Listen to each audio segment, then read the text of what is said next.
Good morning and welcome back to our latest episode of Talking Baldocks. After a short break for Matt's new arrival, we are back. By new arrival, I mean your baby. So, congratulations on that, in case anybody didn't know about that.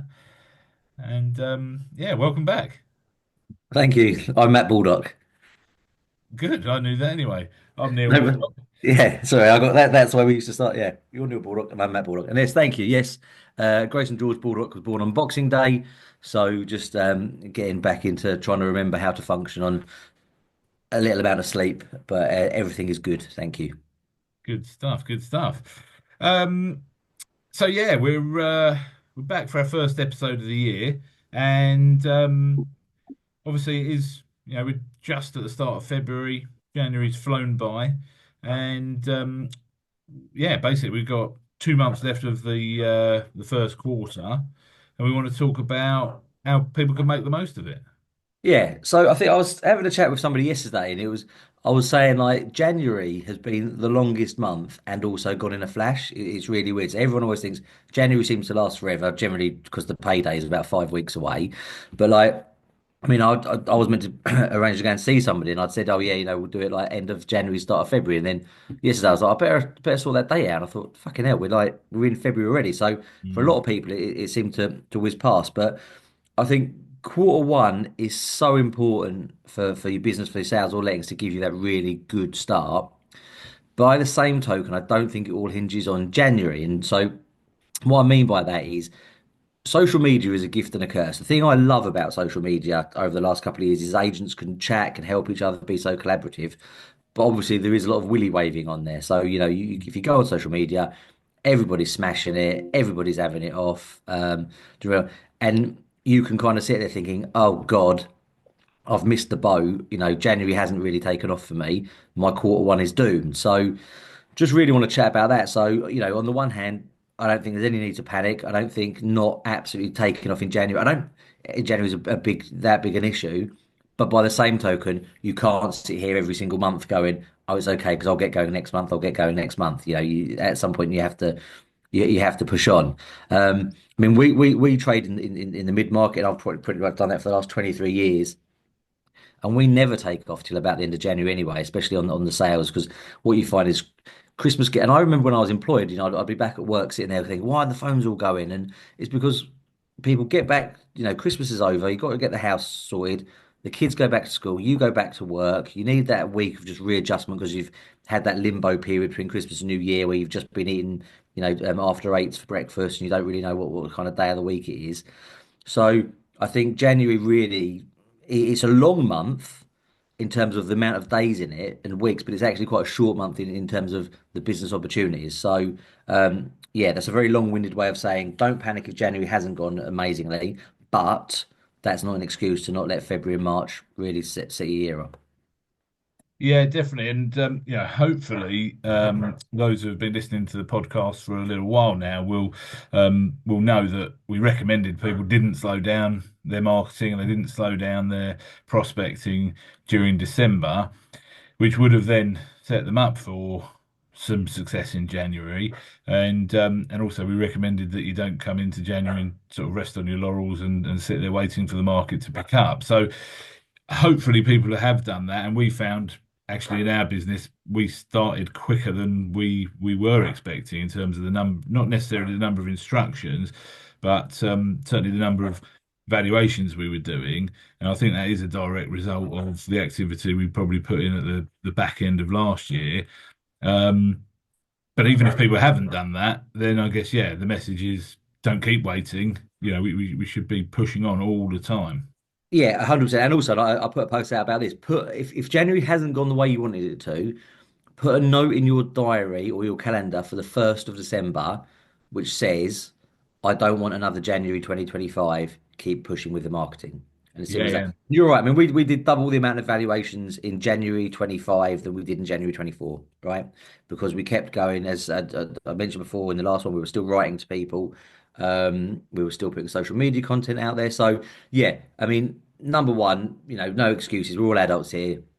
If you've had a really slow January, it's because you didn't do enough work in November or December. Anything you do really is all pushing forward. So the work you're now going to do is going to push forward into the new year. But let's say that side, look, let's just say January hasn't gone quite how you wanted. Okay, that's fine. What can we do to really ramp up February and March and make sure that we finish quarter 1 strong? Because I know we're at the start of February, so if we're talking about the end of quarter 1, it'll be here before you know it. So just really want to discuss some kind of low hanging fruit, and then kind of what social media, and we will consistently posting on social media will be key. And obviously we can discuss what kind of topics people could be talking about with sales, and media there. So just sorry, on sales and legs. So in terms of the low hanging fruit, we're still fans of direct mail, touting, door knocking, whatever you're going to do, get out there, and get on with it. And there is low hanging fruit because there will be properties that were out of contract in December that thought, well, I might as well just let Christmas get out of the way before I change estate agent. Or the estate agent was telling them, yeah, but it's Christmas, it'll pick up in the new year. And then estate agents are very good. And people don't necessarily like changing agents. So if agents can just tell them something they want to hear, they will hang on a bit longer. So when they've come into January, the agent, and saying, oh, look, it's the start of January, it never, we always kick off at the back end. You'll find that there's instructions there where people were kind of thinking of changing. The agents kept them through January, but now the customer's thinking, what else? So there are definitely people out there looking to change agents. They just need a catalyst for it, and that needs to be you either knocking on the door or putting a note through the door, really. Yeah, definitely. And I mean, the reason it's low hanging fruit is because those people are already in the market. And I think often agents forget that. They're like, I need new customers, I need new listings. And it's all, a lot of marketing is about, well, where do your customers hang out? Well, some of them are hanging out in the market. Yeah. Some of them are obviously hanging out in your community, and we do a lot of community stuff and networking in community groups and that kind of thing. But obviously, some of your customers are sitting there on the market with another agent, not getting any results, not getting the service, not getting the feedback, not getting the viewings because the marketing's not right. Um, and it's about approaching people and adding value, isn't it? And helping them, not door knocking and saying, "Hey, can I have your house for sale?" But actually demonstrating how you can add value to them and how you can maybe help them to move actually, and how you can help them to find their new home before you help them to sell their existing one, which then, as you're into that conversation, will lead to obviously how you can help them sell that one. Yeah, most definitely. I mean, I think it's the old thing is the reverse tout. It's rather than, can I sell your house? It's can I find you a new one? The key is you want the name and number, right? I think the overall thing for this whole conversation is going to be February and March, you need to be speaking to as many people as possible. And you need to be verbally speaking to them, but all speaking to them via other methods, we'll say. But the way to verbally speak to them is to get in front of them. I was brought up calling it the reverse tout. Chris Watkins calls it the frozen pea method. If you go on YouTube and look up Chris Watkins frozen pea method, Yeah. it'll be on there.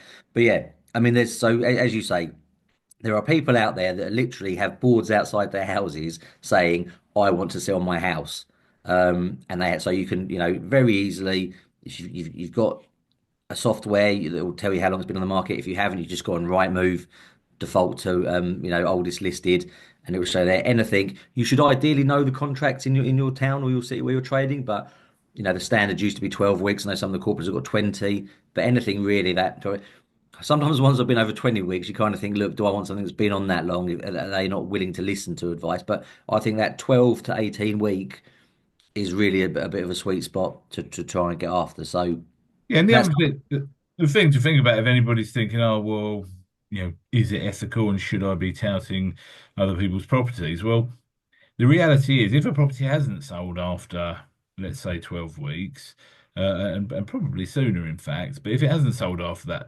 long, then the reality is either the marketing's not right or the price is not right, and somebody needs to have a discussion with the owner regarding both of those things, because if they're not, they're actually not helping that owner at all by just having the house sitting on the market. Obviously, if it's not a very motivated seller and they're not that bothered if they sell, that's a different matter. But you'll find that out when you have the conversation with them. Uh, 100%. but it's no good nobody having that conversation with them. And if their existing agent isn't doing that or doing it in a way that they're actually able to explain why they need to change the marketing or why they need to change the price, then again, there's nothing wrong with somebody else adding value to that. No, no. And you've got to think, so if you're coming up to contracts that are up to 12 weeks old now at the start of February, these properties were listed in kind of back in November.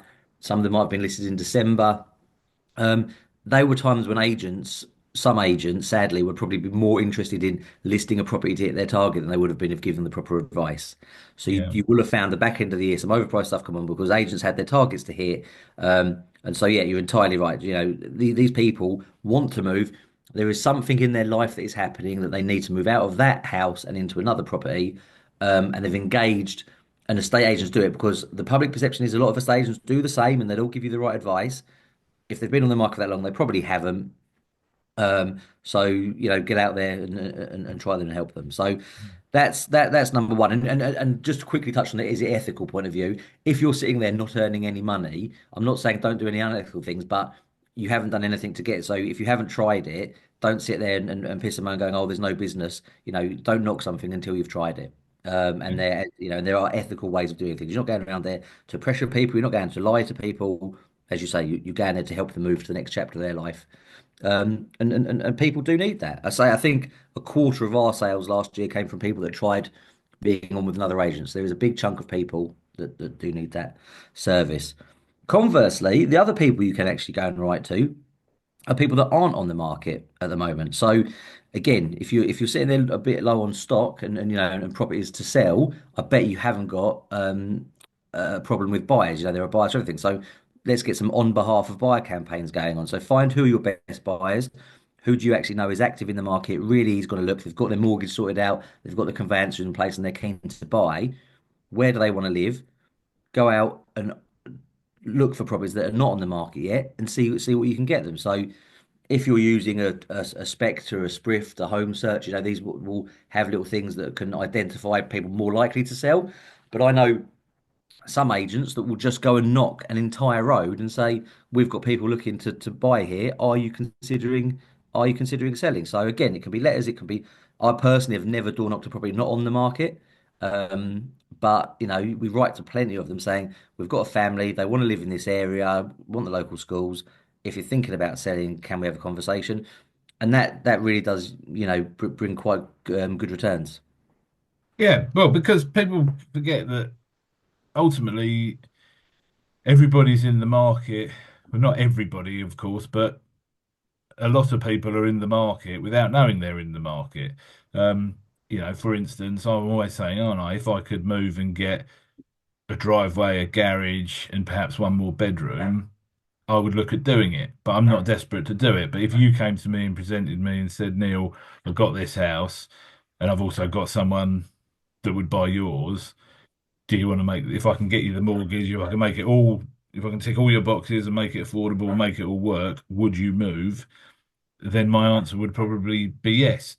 So my house is not on the market. I'm not particularly looking to move, but you can create opportunities and bring people into the market by having conversations. Yeah, all day long, and that's the thing. So if I approached you and said, I know you're not looking to sell. I've got this family, and you phone me and said, "Well, look, I'd be interested, but I've got nowhere to go." Well, listen, Mr. Baldock, I'm going to do exactly the same for you. I've just done for this person. This person didn't have a house to buy. That's why I'm approaching you. If you don't have one, and you can chain build like that, and you can chain build without competing with other agents and without competing on fees because you've literally got sole exclusivity on the conversation with that person because other agents aren't talking to them because they're not on the market. So let's be honest, if you're going to go and start touting stuff on the market, you're going to compete with most agents in your town. So your messaging has to be very different. But not many are going to be targeting people that aren't on the market. So you've really got a good chance going there. So yeah, I think, low hanging fruit on the market, and let's get some direct mail to people that aren't on the market yet on like some on behalf of buyer campaigns. I'd say they're two quick things to do. Two quick things. Um, Yeah, definitely. And then I think you alluded to it earlier, but social media and attracting what we call attraction marketing, putting content out there, building an audience. It's never too late to start that either, is it? 100% not, 100% not. And obviously, hopefully we've got sales and letting agents listening to this. So we want to show a few ideas of what you can say to both. And, but so number one, consistency. It doesn't matter if you're sales or lettings, you need to be posting absolutely consistently. So I think a minimum of 3 times a week daily would be ideal. And you have to remember, you don't need, it doesn't always have to be some earth-shattering piece of news. You know a lot about the market because you work in it, but Mr. and Mrs. Average, they don't know what's going on, and people just want to hear things. So just because you think it's blinding obvious to you, it won't be to somebody else. And you can say that. So, but we can probably give a few ideas of what to talk about in the two different disciplines. I think lettings, there is an abundance of things at the minute because obviously you've got Yeah, all the legislation changes. yeah, we'll come on to lettings in a minute, because yeah, there's loads of stuff. I mean, to be perfectly honest, as an estate agent or a letting agent, there is really never nothing to talk about because if we just concentrate on sales for a moment, the the housing market, everybody's interested in it. Everybody's interested in house prices. Whenever you go to a dinner party, someone says, "Oh, how much is my house worth?" And you say, "Well, I need to come and have a look at it." It's not that simple. But do you know what I mean? So talking about house prices, percentages, and even you don't always have to talk about house prices, but just showing people what you do and how you do it is actually quite an interesting thing for people to watch. So behind the scenes content of how you're preparing a property for marketing, what you're doing, what your day looks like as an estate agent, and then talking about the market and this property, the whole, I mean, there's an abundance of things you can do in terms of the highest priced street in the town or city you're in, talking about what was the last house sold in that road. There's plenty of data available, isn't there, from all the different sources? There is loads of stuff. I don't even think you need to take it into that because I think to keep it simple, people that haven't done that much posting, I think they can get a bit bogged down in the details and oh god, behind the scenes that sounds, we don't really do anything that interesting. So you can keep it really simple, just with news that's going on. So and also the thing to think about is if you feel you've missed the boat on something, you can reverse it. So let me give you an example of that. So we've got the stamp duty holiday ending, so April 1st, right? So a lot you should have been talking about that, and a lot of agents were talking, and weirdly some agents are still talking about it. There's no way anyone's going to hit it now. But so if you're sitting there thinking, oh god, in December or so I should have been saying I'll buy a house now because of the stamp duty. Well, that's okay. Now just flip it and talk about, hey, look, you're not going to hit the stamp duty. Yeah. Just when you're looking to buy a house, please make sure you do your sums based on paying the newer stamp duty thresholds, the higher stamp duty thresholds. So you haven't missed the boat. You can just turn the conversation and you can still talk about it.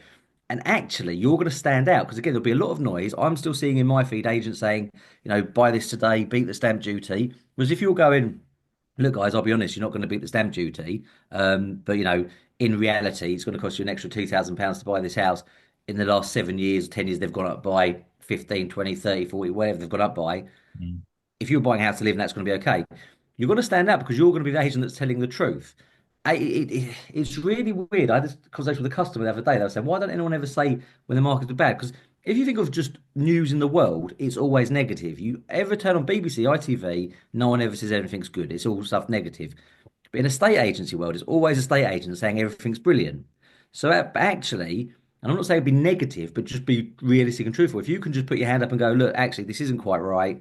This isn't ideal for you, but this is what we can do about it. You will stand out. So, yeah, if there's been a big piece of news and you feel you've missed it, flip it and talk about the other side of it. Um, a really good place to actually, if I was to talk about, is if you subscribe to one of the online news, so like Negotiator, Estate Agents Today, Property Industry Eye. They've always got something. So yesterday, I think an article came out in a couple of them that Rightmove have said February and March are the best time to sell your home. Tell the public about that. You don't have to invent the news. The public you will find will believe something Rightmove says over they believe an estate agent says. So there's something there. Mortgage rates are great to talk about because if you're tracking it, they all came down over the last week because they always come down before the base rate comes down. So you could have talked about them for the last couple of weeks, they've come down, and then when the base rate comes down, even though it doesn't actually correlate to mortgage rates as such, the public don't know that. So use that as your springboard to talk about that. So every once a month on the Thursday when the base rates announced, whether it's up, down, or stay the same, you could talk about that. But there will always be mortgage movement in the week before the base rate announcement, so you could talk about that. And as I say, if you just want to keep things simple, just get the news of other people. So see what the industry press is writing about, and then you can talk about that. Yeah, yeah, definitely. I don't.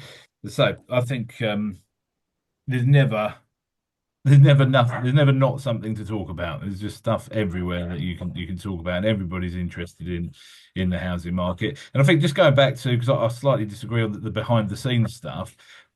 Everything is interesting because people are always interested in what estate agents do. So No, I'm not. You're not. I'm not saying it's not interesting. I'm saying that estate agents don't realise it's interesting. no, I understand. That's why we're telling them. But Yeah.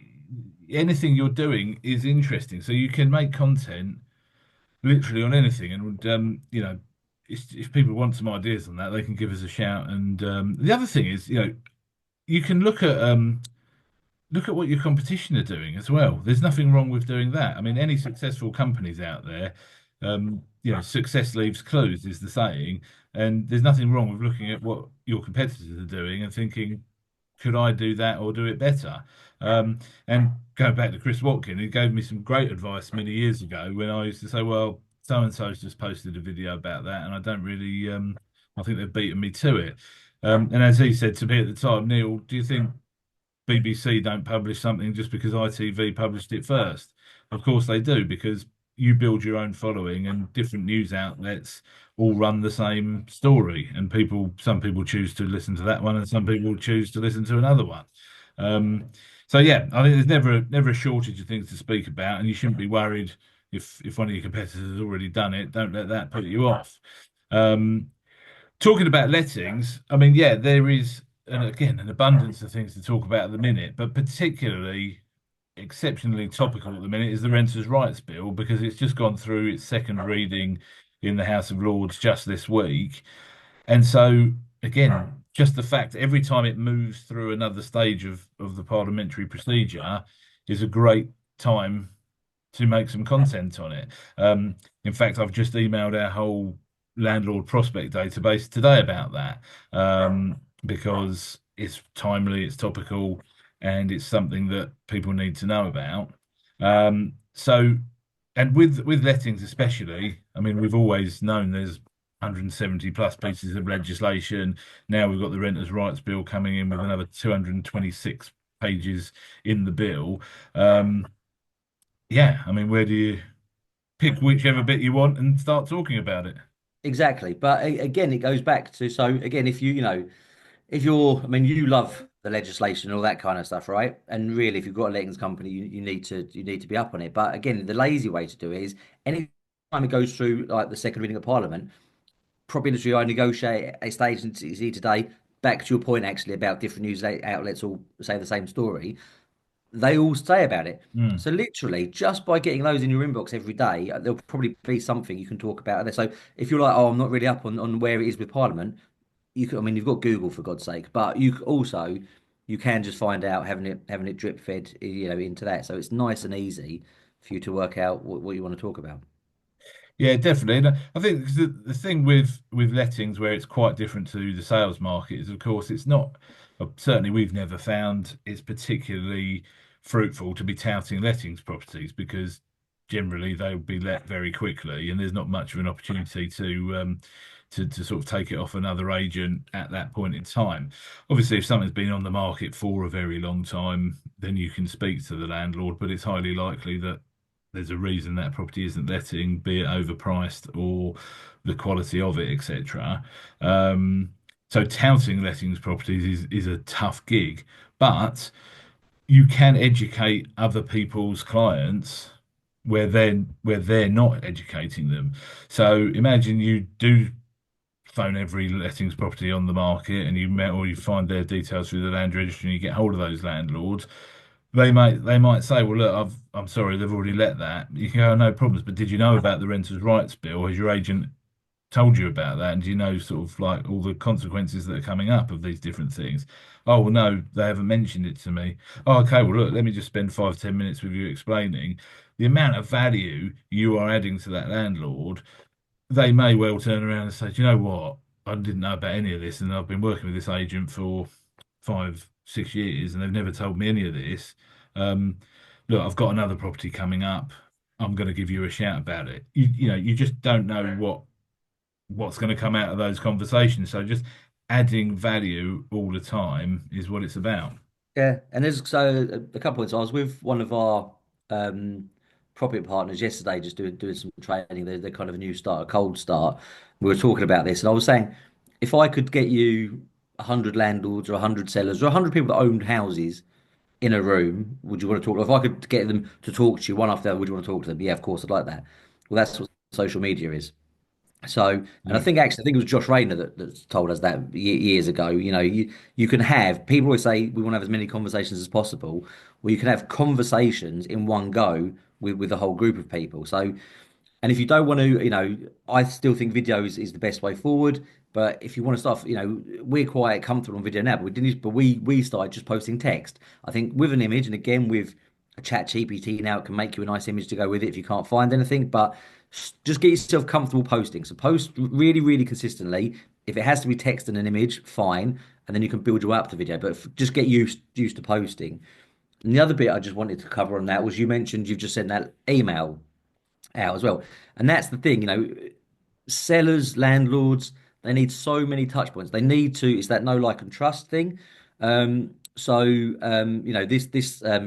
the lady I was with yesterday was going out door knocking, putting things through people's leaflets, but then there wasn't a big social media presence. So it was like, well, if you get home and you pick up this leaflet and we're in a new area, I haven't really, but if actually you pick up a leaflet and you go, oh, that's the person I saw in that Facebook group, or that's the person I keep seeing on Instagram, it all ties into one. So you have to consistently post, but you have to consistently post across a number of different mediums to build up that trust. Because if people see you regularly, they'll just automatically think you have some form of authority, and you want to kind of be remembered fairly easily by them. Definitely. Well, it's just building yourself as that local property expert that people think, I've got a question about letting or selling. I need to speak to Matt O'Neill or whoever the agent is. I think I want to give just a quick tip what I would be doing at the minute, and so I've just sent this out to our team about on the letting side, is when the Renters' Rights Bill comes into force, it's going to be a lot more challenging, not impossible, or not at all impossible. There's just a different procedure, but rent increases and rent reviews is what I want to talk about. So renewals of contracts is going to become a thing of the past, but people are still going to need to increase their rent, which will then only be able to be done through a Section 13 notice. And the tenant will have extra um, ability to challenge that and blah, blah, blah. I'll have to talk about it in a sort of a longer term. But what I'll be saying to landlords, especially your let only landlords or landlord prospects, is when was the last time you reviewed your rent? And if they say, oh, yeah, it was years ago, well, number one, the rental market's been moving at pace for the last couple of years, so we really should be reviewing that anyway. But the really important point is if you have the opportunity to review the rent now and put a rent increase in place, I would be doing it now whilst that legislation isn't in place because once it comes into play, it could become more complicated. It's, you're still going to be able to increase the rent, but the tenant could challenge it a lot easier. They could then delay that rent increase. So let's get a rent increase put into place now. If you've got the opportunity, obviously, if you're in a fixed term contract, you can't do that. But those are the types of things I'd be talking to landlords about is let's get things done now before legislation comes into play that could otherwise be made more complicated. And then you're just putting some urgency into that landlord to take action, whether to, you know, um, increase their rent or whether they need to change the management now before it comes into place and then they've got to sort themselves out with the new legislation. Let's put some urgency into landlords taking some action. Yeah, no, perfect. I think what we'll have to do is just another one, almost a letting special, where I can ask you some quite like the top five things you'd be doing to actually monetize these new things and build business on the new laws that are coming in, rather than Hmm. panicking about them. So we've covered off quite a lot there. So as I say, we've covered off going after your low hanging fruit, on the market stuff. We've got covered off the market properties, and we've covered social media. There's one final thing I want to talk about very quickly. I'm conscious we've been going for about half an hour. It's the bit that all estate agents forget, because what we like as estate agents, we like silver bullets. So we like to go on LinkedIn or we go on Facebook and someone tells us, oh, if you do this, if you jump up and down three times and clap your hands twice, you'll get a listing and then everyone stands up jumping up down the street like an idiot. Um, it's your database. Yeah. Um, estate agency is a contact sport. Sales or lettings, you need to be having as many phone calls as possible. So I still work on the old mantra that I got from Sam Hunter years ago: 20 conversations and life takes care of itself. Um, and there, so there's a couple of things. If your agency's been going for 5+ years, I think you've just got enough data in there to list as many houses as you need. 2+ years, you've definitely got some good going. Um, but there is a tip that I think everyone forgets. So on the letting side of things, especially in light of what you've just said, don't forget your let only landlords, right? Absolutely. So you've got your problem management, but get hold of your let only landlords because they probably aren't up to speed on the new rate on the new laws that are coming in.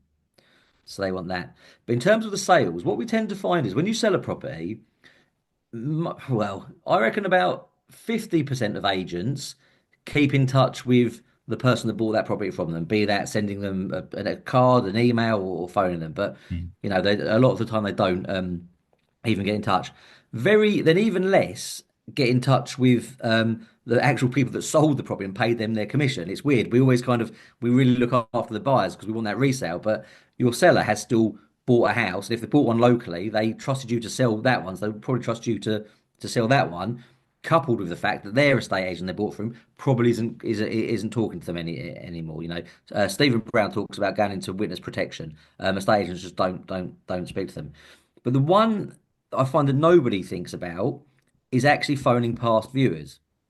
Yeah. So so let's say 5 years ago, 7 years ago, you put 10 viewings round one particular house and you sold it to one person and you're really good. So you keep in touch with that person and you keep in touch with the seller. So yeah, I'm great. Well, there's 9 people there that viewed that house but didn't buy that house. But probably 5 or 6 of them did buy a house in your area. Mm. And then they never, ever, ever hear from you again. And again, if we go back to the start of this bit, they probably don't ever hear from the agent they bought from. So actually, if you're sitting there and you're thinking, shit, I really need some instructions, what can I do?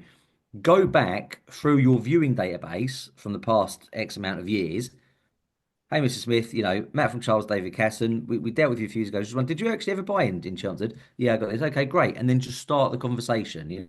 Would you know, we run an email update. We let people know what's going on. Would you be interested to know what the market's done? Have you heard from your agent? However you want to get into it, we can talk about that another time. But I genuinely believe there is real gold in there to the point that we've just put someone in our agency who is simply tasked with going through that entire database and phoning them. So if you can honestly say, I've hit everything on the market, I've written loads off the market, I'm doing my social media, and I've phoned all my previous buyers, I can't get any houses. Phone your previous viewers because there will definitely be business in there. Yeah, definitely. I think the database is everyone calls it a gold mine, and that might be a cliched saying, but it really is, isn't it? I mean, ultimately, all of the marketing we're doing as an agent generally is to put our brand or our personal brand in front of somebody and let them know what our services are, and then hopefully they're in need of those services, and so they call you. So if you think about it, there's never when people say to us, "Oh, I don't know who to phone." Well, phone anyone in your database because ultimately, if you told, as you say, 20 people a day, 40 people, 100 people a week, whatever the case is, hey, it's Neil. How are you doing?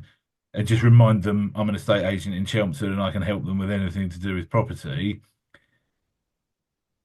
Doing that consistently over the long term, when they want something to do with property, they're going to remember Neil, who gave them a call or who seems to give them a call every quarter or 6 months. It's just that whole mantra. But it's what we always say, people are looking for that instant gratification, the instant result all the time, aren't we? We're Yeah. prospecting, going, oh, I've made 20 phone calls and I've got no listing today. Well, yeah, you're not going to as the one off. And that's the same with going down the gym and I've done 20 bicep curls and I haven't got massive biceps. Well, you're not going to, are you? It's all about that consistency over the long term.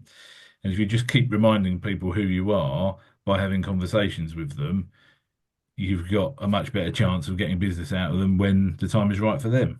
Exactly. You've got to play the long game as well. So, as I say, at the minute, you might need some short-term wins, and you can do them.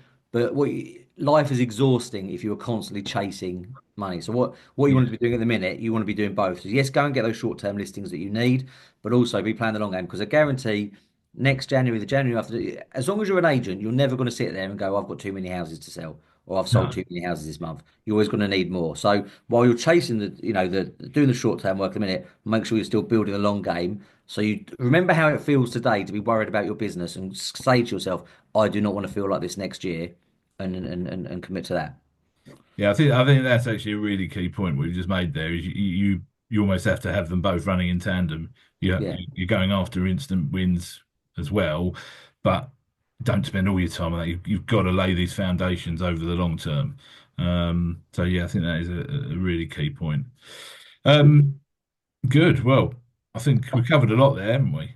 I think so. Yep. So as ever, please, if this has been valuable, let us know. Actually, send us a comment, send us a message because it's nice to know that we are helping people.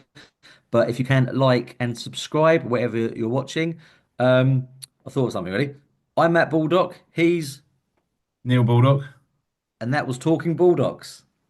Very nice. I Very just thought nice. about that. Did you like it? Yeah. Yeah, Yeah, little we could jingle. work. I think we could probably work on that, but Oh, yeah. right, fine, okay. Good, yeah, and I think we'll definitely do some more. Maybe we'll do that letting special, as you say, Matt, because I've had a comment before that people would like to hear a bit of letting stuff as well. So hopefully that's given them some direction, and we can do a bit more in the future. Perfect. Good stuff. Right. Well, until next week. Goodbye for now. Are you going to say goodbye? Well, I did my jingle. I'm Matt Baldock, you're Neil Baldock. That was Talking Bulldogs, and that was the end of it. And then you carried it. We'll try again. Right. Right. So until next time, I've been Matt Baldock. He's been, Neil Baldock. and that was Talking Bulldogs. Goodbye. Last word.